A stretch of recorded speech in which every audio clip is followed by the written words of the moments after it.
Assalamualaikum warahmatullahi wabarakatuh. Selamat pagi.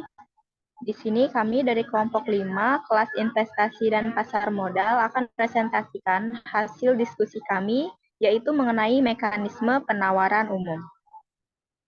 Sebelum masuk ke materi, izinkan kami memperkenalkan anggota kelompok kami yang terdiri dari saya sendiri, yaitu Rohani Riznaulina Baban, Saidati Rahmatut, Silke Syahida, Rizka Dian Misari, Faik Atwa Hasanuddin, Devina Nabila, Jihan Veronica, dan Faren Audrey Gionadi. Next. Baiklah, materi selanjutnya akan dipresentasikan oleh rekan saya. Kepada yang bertugas, dipersilahkan. Baik, di sini saya akan mempresentasikan tentang latar belakang, yaitu yang pertama ada investasi. Investasi merupakan bentuk tanggung jawab atas sejumlah uang atau sumber daya dalam bentuk lainnya yang dilakukan pada masa kini yang diharapkan hal tersebut dapat memberikan manfaat atau keuntungan yang berlipat ganda di kemudian hari. Kegiatan investasi dapat berhubungan dengan banyak kegiatan, menginvestasikan uang tersebut dalam bentuk aset real berupa bangunan, emas, tanah, dan mesin, ataupun dalam bentuk aset finansial berupa saham, obligasi, dan deposito adalah kegiatan yang sangat umum dilakukan. Selanjutnya adalah resiko investasi. Dalam bukan investasi, para investor dihadapkan dengan berbagai jenis resiko investasi sebagai berikut. Yang pertama, suku bunga. Risiko tersebut dapat terjadi disebabkan oleh nilai relatif dari sebuah aset yang memiliki bunga. Yang kedua ada pasar. Risiko tersebut adalah jenis risiko fluktuasi atau naik turunnya sebuah aset bersih yang berasal dari perubahan sentimen pada pasar keuangan.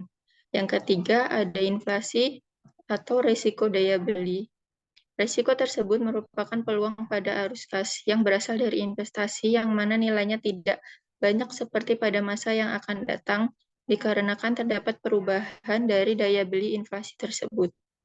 Yang keempat ada likuiditas, merupakan jenis risiko dalam berinvestasi yang terjadi karena sulit menyediakan uang tunai dengan jangka waktu tertentu. Selanjutnya pasar modal. Pasar modal atau capital market adalah suatu aktivitas yang berkaitan dengan penawaran umum dan perdagangan efek, perubahan publik yang berkaitan dengan efek yang diterbitkan, beserta dengan lembaga dan profesi yang berkaitan dengan efek. Next.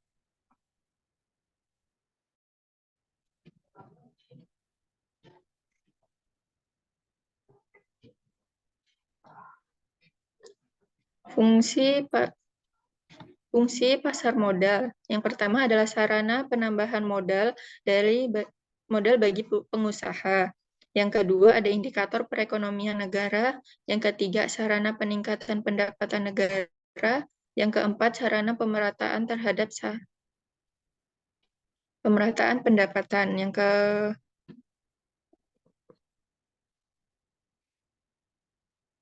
kelima sarana peningkatan kapasitas produksi. Yang keenam sarana untuk menciptakan lapangan pekerjaan.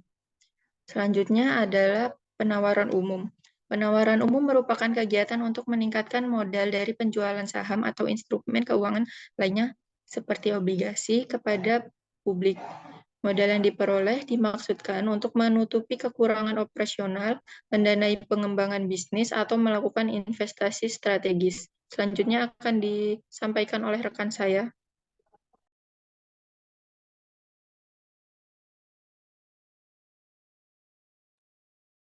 Penawaran umum perdana. Penawaran umum perdana atau IPO adalah pertama kalinya perusahaan swasta menerbitkan saham korporasi kepada publik. Jadi perusahaan-perusahaan muda yang ingin mencari modal pasti sering melakukan ekspansi dengan menggunakan IPO bersamaan dengan perusahaan-perusahaan swasta besar dan mapan yang ingin diperdagangkan secara publik sebagai bagian dari upaya likuiditas.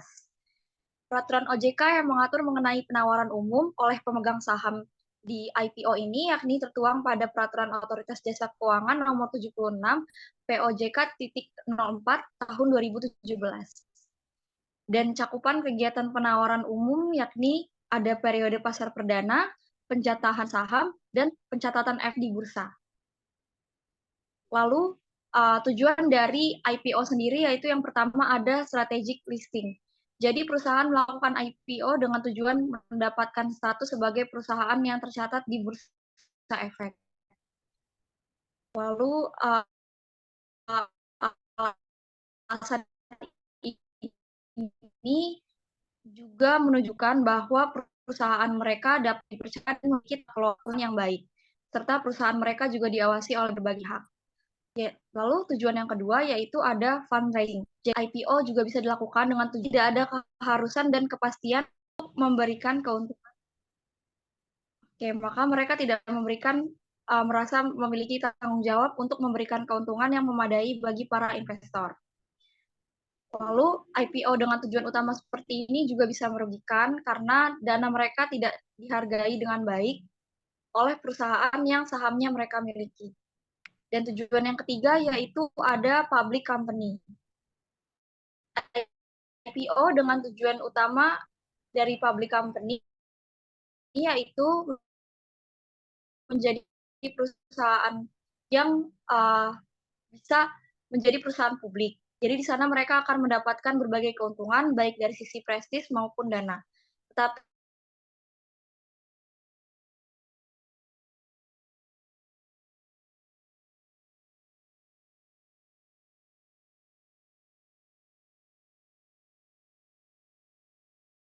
slide selanjutnya.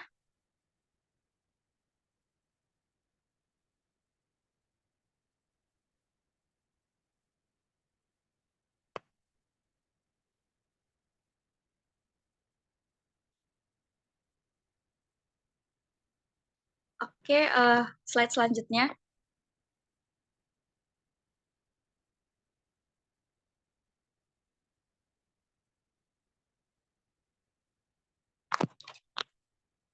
Nah, selanjutnya ada Go Public. Jadi Go Public sendiri tadi seperti kegiatan penawaran saham yang dilakukan perusahaan atau emiten untuk menjual saham atau efek kepada masyarakat berdasarkan tata cara yang diatur oleh UU Pasar Modal dan peraturan pelaksanaannya. Syarat umum dari mendirikan PT untuk Go Public adalah yaitu laporan keuangan harus diaudit oleh kantor akuntan publik.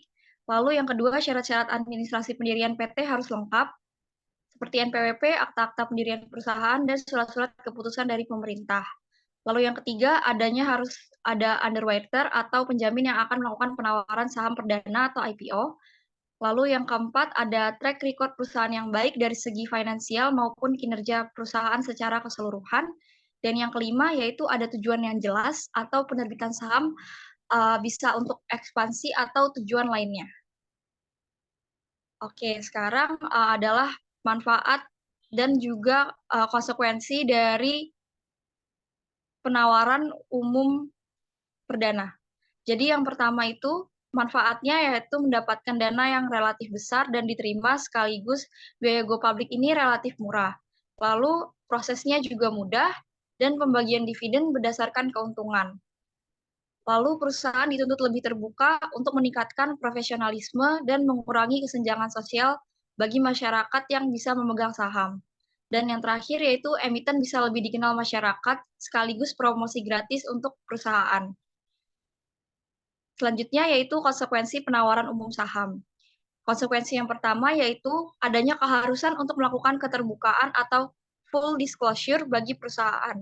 Yang kedua, keharusan mengikuti peraturan OJK. Yang ketiga, manajemen perusahaan akan berubah dari informal menjadi formal. Lalu yang keempat yaitu perusahaan harus membayar dividen bila mendapat keuntungan. Dan yang kelima yaitu perusahaan harus selalu berupaya meningkatkan tingkat pertumbuhan perusahaan. Materi selanjutnya akan dijelaskan oleh teman saya. Nah, yang selanjutnya ini ada penawaran umum terbatas.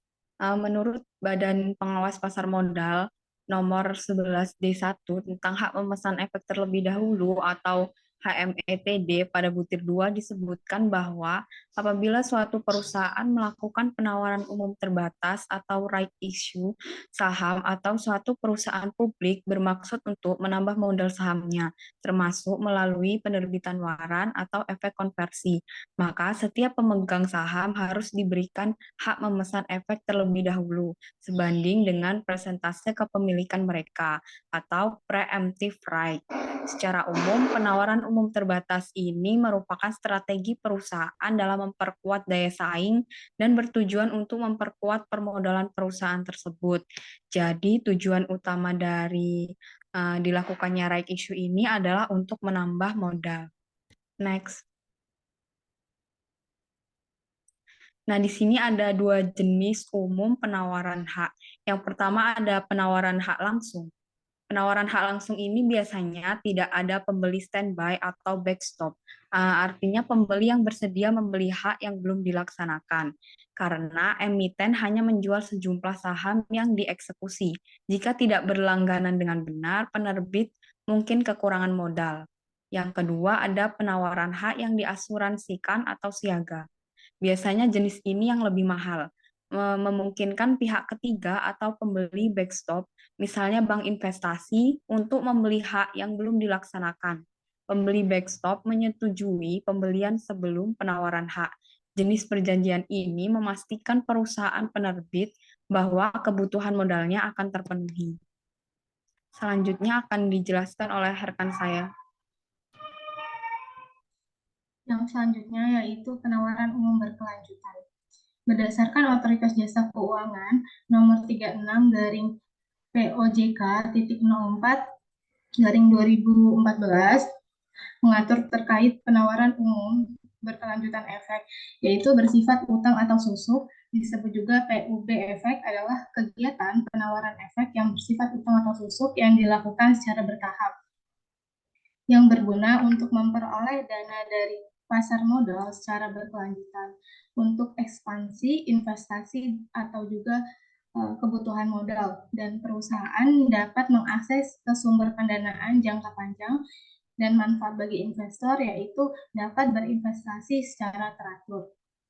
Kriteria PUB efek yaitu yang bersifat utang atau susuk, yaitu emiten atau perusahaan publik tidak pernah mengalami gagal bayar selama 2 tahun terakhir sebelum penyampaian pernyataan pendaftaran. Next. Pendaftaran PUB efek bersifat utang atau susuk. Yang pertama, mengikuti ketentuan peraturan perundang-undang yang terkait pendaftaran, penawaran umum, dan peraturan terkait lainnya, kecuali yang diatur dalam peraturan Otoritas Jasa Keuangan. Yang kedua, melengkapi surat pernyataan dari emiten atau perusahaan publik yang menyatakan tidak pernah mengalami gagal bayar selama jangka waktu, dan surat pernyataan dari akuntan yang melakukan audit atas laporan keuangan emiten atau perusahaan publik yang menyatakan emiten atau perusahaan publik tidak pernah mengalami gagal bayar selama jangka waktu tertentu. Yang selanjutnya akan disampaikan oleh rekan saya. Baik, yang selanjutnya yaitu perdagangan efek. Perdagangan efek adalah kegiatan penawaran, pembelian, dan atau penjualan efek dalam rangka penawaran umum yang terjadi di bursa efek maupun di luar bursa efek atas efek emiten atau perusahaan publik. Di Indonesia hanya terdapat satu penyelenggara aktivitas bursa efek, yaitu di PT Bursa Efek Indonesia atau BEI. BEI menyelenggarakan perdagangan hampir semua efek yang bersifat ekuitas. Efek sendiri yaitu surat-surat berharga yang menjadi instrumen pada kegiatan jual-beli di pasar modal. Contohnya, saham, obligasi, reksadana, waran, ETF, sukuk, derivatif, efek beragun aset. Kemudian, mekanisme perdagangan efek dilakukan dengan prosedur penawaran beserta pemesanan efek di pasar perdana. Mekanisme perdagangan efek memakai sistem perdagangan Jakarta Automated Trading System atau disebut JATS. Sistem ini berfungsi untuk menjamin proses keamanan transaksi serta mengoptimalkan perdagangan efek secara real-time berdasarkan time priority and price priority. Selanjutnya, prosedur transaksi perdagangan efek. Mekanisme di dalam perdagangan efek yang pertama, pembukaan rekening bagi nasabah. Yang kedua, penyampaian order dengan 3 cara, yaitu trading floor secara manual, kemudian remote trading, penyampaiannya melalui sistem electronic SPIS yang eksekusinya itu dari kantor atau sistem yang terhubung ke sistem perdagangan bursa, dan penyampaian order secara online. Yang ketiga, pemrosesan order oleh sistem JATS secara elektronik. Yang keempat, tahap pelaksanaan transaksi. Dan yang kelima, tahap clearing, penjamin, dan penyelesaian transaksi. Kemudian untuk mekanisme perdagangan efek di luar bursa, melalui 3 tahap. Yang pertama, 1 tahap pembukaan rekening dan penyampaian order pembukuan. Kedua, tahap pelaksanaan transaksi dan perikatan. Ketiga, tahap penyelesaian transaksi dan penyerahan efek. Materi selanjutnya akan disampaikan oleh rekan saya.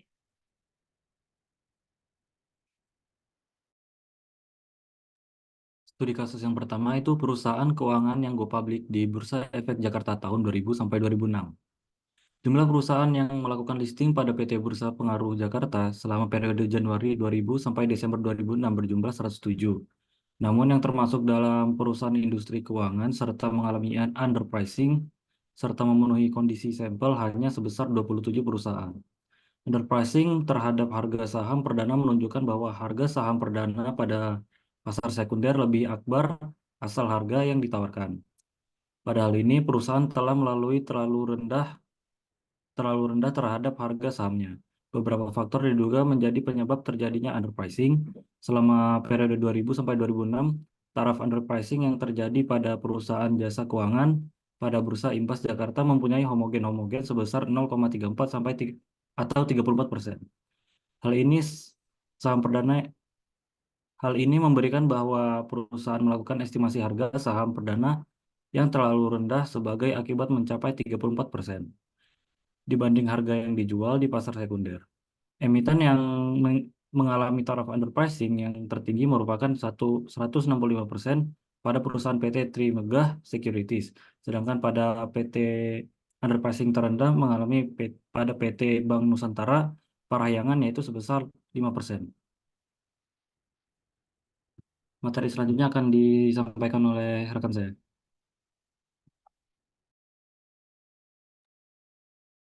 Di kasus yang kedua, yaitu penawaran umum saham perdana PT Sepeda Bersama Indonesia Tbk. PT Sepeda Bersama Indonesia Tbk, SBI, akan melakukan penawaran umum saham atau initial public offering IPO menggunakan kode saham baik di Bursa Efek Indonesia. Menawarkan sebanyak 323.334.000 saham atau 25% dari modal ditempatkan dan disetor penuh setelah IPO, dengan harga penawaran awal berada di kisaran Rp160-170 per saham. Perusahaan berpotensi memperoleh dana sebesar 51,73 miliar sampai 54,96 miliar. Perseroan memiliki pengalaman lebih dari 25 tahun dan telah bekerja sama dengan 319